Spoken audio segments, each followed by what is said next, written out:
Good morning to all of you. Welcome to Sri Ram Academy. This is your social science classes and we are studying chapter first of our history. आज का हमारा topic है thinking about time and historical period और time के बारे में सोचना. Historians do not see time just as a passing of hour, day और ईयर, एज अ क्लॉक और अ कैलेंडर. हिस्टोरियन टाइम को इस तरह नहीं देखते कि वो एक घंटे बीत गया या फिर एक दिन बीत गया या फिर ईयर बीत गया या कैलेंडर बीत गया. Time also reflect changes in social and economical organisation. Time क्या शो करता है? ये जो सोशल और इकोनॉमिकल ऑर्गेनाइजेशन में चेंजेस जो है उसे भी क्या करता है? रिफ्लेक्ट करता है. In the persistence and transformation of idea and beliefs. जो आइडियाज़ में, जो बिलीव्स में जो ट्रांसफॉर्मेशन हुए हैं, जो चेंजेस हुए हैं, उन सबको क्या करता है? शो करता है. The study of time is made somewhat easier by dividing the past into large segment period that possess their characteristics. अब टाइम की स्टडी करने के लिए हमने क्या कर दिया? इसे डिवाइड कर. जैसे जो पास्ट, अगर हमें पास्ट की स्टडी करना है तो इसे हमने क्या कर दिया? डिवाइड कर दिया. किसमें? पीरियड्स में. मतलब यहाँ से लेके यहाँ तक ये एक पीरियड हो गया, यहाँ से लेके यहाँ तक हमारा ये दूसरा पीरियड हो गया. तो हमने टाइम को क्या कर दिया? पीरियड्स में डिवाइड कर दिया. In the middle of 19th century British historian divide the history of India into 3 period. अब 19th सेंचुरी में जो ब्रिटिश हिस्टोरियंस थे उन्होंने इंडिया की हिस्ट्री को 3 पार्ट्स में डिवाइड कर दिया. सबसे पहला Hindu, Muslim and British. This division was based on the idea that the religion of ruler was the only important historical changes and that there were no other significant development. अब ये 3 parts में divide करने का जो basic purpose था उनका, तो उनका हिस्टोरियन का, तो वो उनका मानना ये था कि जो चेंजेस हुए हैं वो सिर्फ इन 3 रिलीजन में ही चेंजेस हुए हैं. जो इन इन रिलीजन के रूलर्स थे, सिर्फ इसी बस में चेंज हुआ है, इसके अलावा और कोई भी चेंज नहीं हुआ. मतलब कि उनका क्या मानना था कि हिंदू, मुस्लिम और ब्रिटिश ये 3 रिलीजन हैं, जो चेंजेस हुए हैं सिर्फ इन्हीं रिलीजन के अंदर हुए हैं. ना तो इकोनॉमिकल चेंजेस हुए, ना तो सोसाइटी में चेंज हुआ, ना तो कोई भी कल्चर में चेंज हुआ. मतलब चेंजेस किस में हुए? सिर्फ रिलीजन में चेंजेस हुए. Such a division also ignored the rich diversity of the subcontinent. तो ये जो डिवीज़न किया इन्होंने, इस डिवीज़न ने किस चीज़ को इग्नोर किया? जो रिच डाइवर्सिटी थी सब कॉन्टिनेंट के. मतलब इसके अलावा भी जो बहुत सारी चीज़ें थी उस चीज़ों को क्या कर दिया? इसने इग्नोर कर दिया. Few historian follow this periodisation today. कुछ हिस्टोरियन जो हैं वो इस पीरियडाइजेशन को अभी भी फॉलो करते हैं. Most look to economic and social factor to characterise the major element of different movement of the past. कुछ क्या करते हैं? इकोनॉमिक और सोशल फैक्टर को क्या करके लेके चलते हैं टाइम पीरियड को डिस्क्राइब करने के लिए.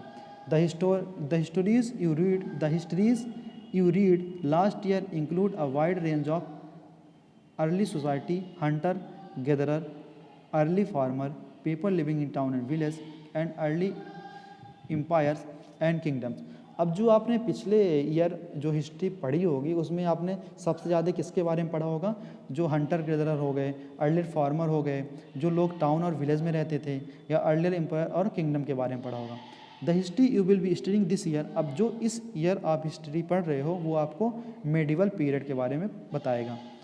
You will find out more about the spread of peasant society, the rise of regional and empirical state formation. यहाँ आप क्या पढ़ोगे?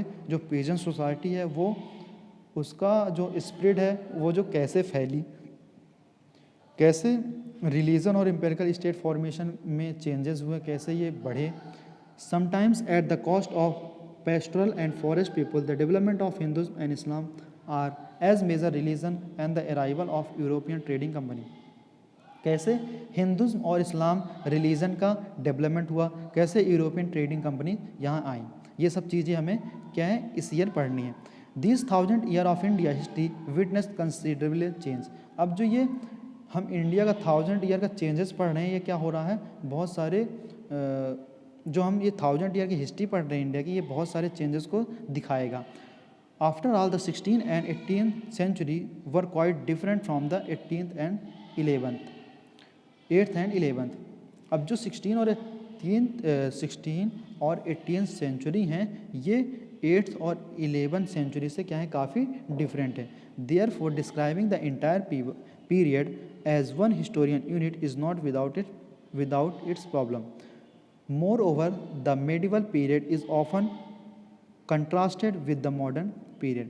अब जो medieval period है हमारा वो क्या है, modern period से contrasted है. Modernity carries with it a sense of material progress and intellectual advancement. This seems to suggest that the medieval period was lacking in any change whatsoever, but of course we know this was not the case. मतलब अगर कहा जाए तो क्या है, हर एक period का, हर एक टाइम ड्यूरेशन का क्या होता है, पर्टिकुलर चेंजेस होते हैं जो उस पीरियड को दूसरे पीरियड से क्या करता है, अलग बनाता है. During these 1,000 years, the society of subcontinent was transformed often, and the economic in several regions reached a level of prosperity that attract the interest of European trading company. अब जो ये 1,000 ईयर जो हम पढ़ रहे हैं, 1,000 ईयर्स जो पढ़ रहे हैं, इस समय क्या हुआ, सोसाइटी और सब कॉन्टिनेंट में बहुत सारे चेंजेस हुए. इकोनॉमिकली बोला जाए या फिर अदर बेसिस पे बोला जाए, क्या हुआ, बहुत सारे चेंजेस हुए, जिसने क्या किया, जो यूरोपियन ट्रेडिंग कंपनी है, यूरोप की ट्रेडिंग कंपनीज थी, उनका क्या किया, ध्यान अट्रैक्ट किया अपनी ओर. As you read this book, look out for signs of changes and the historical process at work. अब जब आप ये पढ़ोगे बुक, तो आपको क्या चीज़ें नोटिस करनी है कि कौन कौन से चेंजेस हुए, वो चीज़ें आपको नोटिस करनी है. Also when ever you can compare what you read in this book with what you read last year.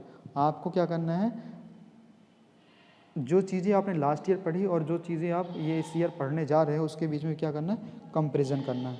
Look out for changes and continuity what ever you can and look at the world around you, see what else have change और remain the same. आपको ये चीज़ें भी देखनी है कि आपके जो सराउंडिंग में है वो क्या चीज़ें बदल गई.